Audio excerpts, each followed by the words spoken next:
दोस्तों, ब्रिक्स देशों की गोल्ड स्ट्रेटेजी आज पूरी दुनिया का ध्यान अपनी ओर खींच रही है। ब्राजील, रूस, भारत, चीन और साउथ अफ्रीका, ये पांचों देश मिलकर एक ऐसे बड़े बदलाव की तरफ बढ़ रहे हैं जो आने वाले समय में ग्लोबल फाइनेंशियल सिस्टम को पूरी तरह बदल सकता है। इन देशों का मकसद सिर्फ अधिक सोना खरीदना नहीं, बल्कि एक ऐसी व्यवस्था तैयार करना है जो अमेरिकी डॉलर पर निर्भरता कम करे और ब्रिक्स देशों को अपनी आर्थिक ताकत बढ़ाने का मौका दे। इस समय ब्रिक्स गोल्ड रिजर्व लगातार बढ़ रहा है और 2025 से 2030 तक इसे और तेजी से बढ़ाने की योजना चल रही है। विश्लेषकों का मानना है कि ये सिर्फ गोल्ड खरीदने का मामला नहीं है, बल्कि एक बड़े लक्ष्य दुनिया में एक मल्टीपोलर फाइनेंशियल सिस्टम बनाने का महत्वपूर्ण हिस्सा है। ताजा आंकड़ों की बात करें तो ब्रिक्स देश पहले से कहीं अधिक तेजी से सोना जमा कर रहे हैं। ब्राजील ने सितंबर 2025 में 16 मैट्रिक टन सोना खरीदा, जो 2021 के बाद उसकी पहली बड़ी खरीद थी। आईएमएफ के आंकड़ों के अनुसार ब्राजील का गोल्ड रिजर्व 129.60 टन से बढ़कर 145.1 टन पहुंच गया। रूस अभी भी सबसे आगे है, जिसके पास 2336 टन गोल्ड है। चीन भी करीब करीब उसी स्तर पर है, उसके पास 2298 टन सोना है। भारत भी लगातार गोल्ड रिजर्व बढ़ा रहा है और वर्तमान में लगभग 880 टन पहुंच गया है। ये आंकड़े दिखाते हैं कि ब्रिक्स देश अब सोने को एक लंबी रणनीति के हिस्से के रूप में देख रही हैं, न कि सिर्फ किसी संकट से बचने के लिए। सिर्फ ब्रिक्स ही नहीं, ग्लोबल लेवल पर भी सेंट्रल बैंकों की गोल्ड खरीद रिकॉर्ड स्तर पर है। 2022 से 2024 के बीच लगातार 3 साल दुनिया भर के सेंट्रल बैंकों ने 1000 टन से अधिक सोना खरीदा। आधुनिक इतिहास में इतना लंबा लगातार गोल्ड खरीदने का ट्रेंड पहले कभी नहीं देखा गया। इसका एक बड़ा कारण यह है कि दुनिया धीरे धीरे डॉलर पर निर्भरता कम करना चाहती है। वैश्विक गोल्ड परिषद के अनुसार देशों को लगता है कि आर्थिक संकट के समय सोना सबसे स्थिर एसेट होता है। सोना महंगाई से बचाता है, पोर्टफोलियो को मजबूत बनाता है और अंतर्राष्ट्रीय बाजार की उथल-पुथल में सुरक्षा देता है। यही वजह है कि ब्रिक्स का गोल्ड रणनीति पर इतना फोकस है। ब्रिक्स देशों का ये कदम सिर्फ गोल्ड रिजर्व बढ़ाने का मामला नहीं है, यह एक व्यापक योजना का हिस्सा है जिसे डॉलर से दूरी या डी डॉलराइजेशन कहा जाता है। अभी दुनिया में ज्यादातर बड़े व्यापार अंतर्राष्ट्रीय भुगतान और रिजर्व डॉलर में रखे जाते हैं, लेकिन ब्रिक्स ये व्यवस्था बदलना चाहता है। इन देशों का मानना है कि अगर व्यापार डॉलर पर कम निर्भर होगा तो उनकी अर्थव्यवस्थाएं अधिक स्वतंत्र और स्थिर रह सकेंगी। इसका मुकाबला करने के लिए ब्रिक्स कई कदम उठाने में लगा हुआ है, जैसे एक नई गोल्ड बेस्ड ब्रिक्स करेंसी का विचार, ब्रिक्स पेमेंट सिस्टम यानी ब्रिक्स पे का विकास और स्थानीय मुद्राओं में व्यापार बढ़ाना।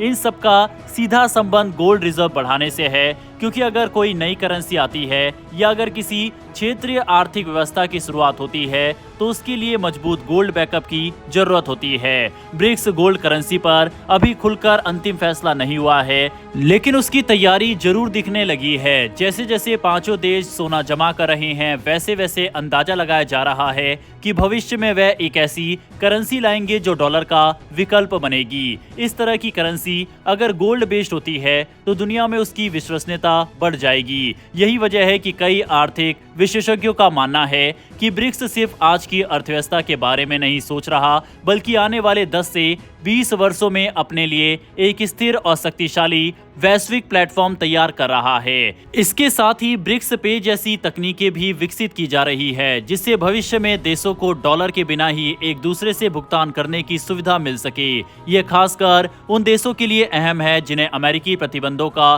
डर रहता है या जो अपनी नीतियों के लिए अधिक स्वतंत्रता चाहते हैं। अगर ब्रिक्स पे और गोल्ड बेस्ड रिजर्व सिस्टम मजबूत होता है तो ब्रिक्स समूह अंतर्राष्ट्रीय बाजार में एक बड़ी आर्थिक शक्ति बन सकता है। आज स्थिति यह है कि गोल्ड रिजर्व, करेंसी सिस्टम और डॉलर फ्री ट्रेड तीनों को जोड़कर एक बड़ी रणनीति बनाई जा चुकी है। ये रणनीति आने वाले समय में दुनिया के फाइनेंशियल पावर बैलेंस को बदल सकती है। अगर ब्रिक्स अपने गोल्ड रिजर्व बढ़ाता रहता है, नई करेंसी या भुगतान प्रणाली लॉन्च करता है और डॉलर पर निर्भरता कम करता है, तो ये बदलाव निश्चित रूप से अंतर्राष्ट्रीय बाजार पर बड़ा असर डालेगा। इससे डॉलर की पकड़ कमजोर हो सकती है और दुनिया एक मल्टीपोलर आर्थिक व्यवस्था की तरफ बढ़ सकती है। आज जिस तरह ब्रिक्स गोल्ड स्ट्रेटेजी आगे बढ़ रही है, इससे साफ दिख रहा है कि आने वाले कई सालों में ये योजना वैश्विक अर्थव्यवस्था में एक बड़ा मोड़ ला सकती है। दुनिया भर के बाजार, निवेशक और संस्थान इस बदलाव को ध्यान में से देख रहे हैं क्योंकि इसका असर हर देश पर पड़ेगा।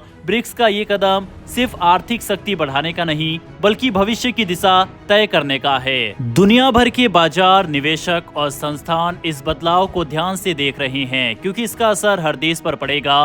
ब्रिक्स का ये कदम सिर्फ आर्थिक शक्ति बढ़ाने का नहीं बल्कि भविष्य की दिशा तय करने का है। बढ़ते हमारी अगली खबर की तरफ। अजरबैजान ने 8 नवंबर को बाकू में हुए विजय परेड के दौरान पहली बार खुले तौर पर अपना नया चीनी एयर डिफेंस सिस्टम HQ-9BE दिखाया। ये वही सिस्टम है जिसकी तस्वीरें कुछ दिन पहले सोशल मीडिया पर लीक हुई थी, लेकिन परेड में शामिल होने के बाद इसकी आधिकारिक पुष्टि हो गई। HQ-9BE चीन का सबसे एडवांस लंबी दूरी वाला surface to air missile system है और इसे मिलने के बाद अजरबैजान की एयर डिफेंस क्षमता पहले से कहीं ज्यादा मजबूत हो गई है। ये सिस्टम अब उस नेटवर्क का हिस्सा है जिसमें पहले से ही रूस का S-300 PMU-2 और इजराइल का बराक MX शामिल है। यानी अजरबैजान के पास अब रूसी, इजरायली और चीनी तीनों तरह की टेक्नोलॉजी का मिश्रण है, जिससे उसका एयर डिफेंस कई लेयर में काम करता है और हर तरह के खतरे को दूर से ही रोक सकता है। इसी के साथ ये बात भी साफ हो जाती है कि अजरबैजान अब किसी एक देश पर निर्भर नहीं रहना चाहता। बदलते भू राजनीतिक माहौल में वे अपने हथियार सिस्टम अलग अलग देशों से लेकर एक स्वतंत्र और मजबूत डिफेंस नेटवर्क बना रहा है। इस सिस्टम के आने का टाइमिंग भी काफी अहम है क्योंकि दूसरी तरफ अर्मीनिया अभी भी 2020 में नागर्नो काराबाख युद्ध में मिली हार की चोट से उभर नहीं पाया है। हाल ही में अर्मीनिया के प्रधानमंत्री निकोल और देश के पूर्व राष्ट्रपति के बीच सोशल मीडिया पर बातचीत चर्चा में रही। अर्मीनिया के प्रधानमंत्री ने साफ कहा है कि 2020 के युद्ध की शुरुआत में अर्मीनिया की आधी एयर डिफेंस क्षमता इसलिए नष्ट हो गई क्योंकि पुराना सिस्टम खराब कबाड़ जैसा था और उससे आधुनिक मिसाइलों और ड्रोन का सामना करना संभव ही नहीं था। इस हार के बाद अब अर्मीनिया तेजी से अपनी रक्षा प्रणाली को आधुनिक बना रहा है। फ्रांस ने अर्मीनिया को नए रडार सिस्टम और Mistral short range air defence missile देने पर सहमति जताई है। ये मिसाइलें नजदीकी दूरी पर आने वाले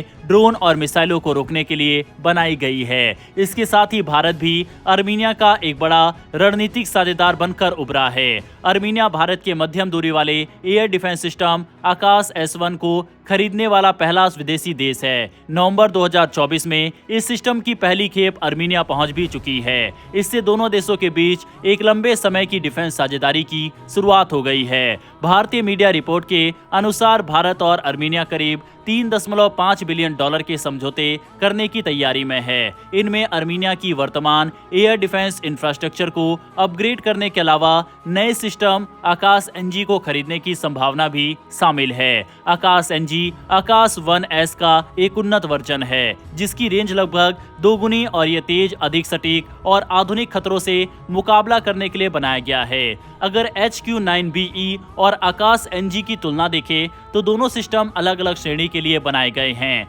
HQ-9B लंबी दूरी के लिए जिसकी रेंज 260 किलोमीटर तक जा सकती है और ये बैलिस्टिक मिसाइलों को भी इंटरसेप्ट कर सकती है, जबकि आकाश NG मध्यम दूरी के लिए है जिसकी रेंज 70 से 80 किलोमीटर है और ये खासकर तेज, कम रडार सिग्नेचर वाले लड़ाकू विमान और क्रूज मिसाइलों को रोकने के लिए डिजाइन किया गया है। दोनों सिस्टम मिलकर किसी भी देश की एयर डिफेंस को मजबूत बनाने में अहम भूमिका निभा सकते हैं। कुल मिलाकर अजरबैजान के HQ-9BE के साथ अपनी ताकत कई गुना बढ़ा ली है, जबकि अर्मीनिया भारत और फ्रांस जैसे नए साझेदारों के साथ मिलकर अपने डिफेंस सिस्टम को पुनर्जीवित कर रहा है। दक्षिण कॉकेसस का यह नया हथियार संतुलन आने वाले समय में पूरे क्षेत्र की राजनीति और सुरक्षा पर बड़ा असर डाल सकता है। अब देखना इंटरेस्टिंग रहेगा कि अर्मीनिया किस तरह से अपनी ताकत को मजबूत करता है। फिलहाल दोस्तों इस वीडियो में इतना ही। अगर आपको डिफेंस और वर्ल्ड अफेयर से जुड़ी ऐसी वीडियो में इंटरेस्ट है तो नीचे दिए गए सब्सक्राइब बटन को प्रेस कर बेल आइकन को